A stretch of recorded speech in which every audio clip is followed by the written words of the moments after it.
अस्सलाम वालेकुम नाज़रीन। मेड़ खां मोहम्मद अली शोइक जी रिपोर्ट तव्हां खे ॾींदा हलूं त हल्के मेड़ जे प्राइमरी उस्ताद तंज़ीम पे-टे-अलफ़ जे election chairman election committee Gulzar Abbasi मरकज़ी निगरान नज़ीर अहमद मलिक जी निगरानी में अॼु मेन प्राइमरी स्कूल में थी गुज़री।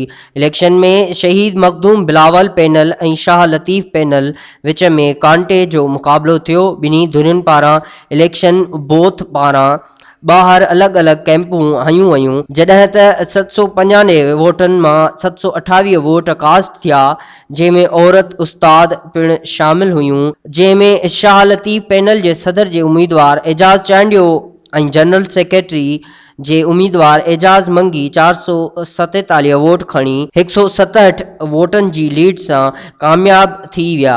शहीद मखदूम बिलावल पैनल जे सदर जे उम्मीदवार अब्दुल समद ॿुघियो ऐं जनरल सेक्रेटरी जे उम्मीदवार मुजाहिद सुमरो 280 वोट खणी सघिया।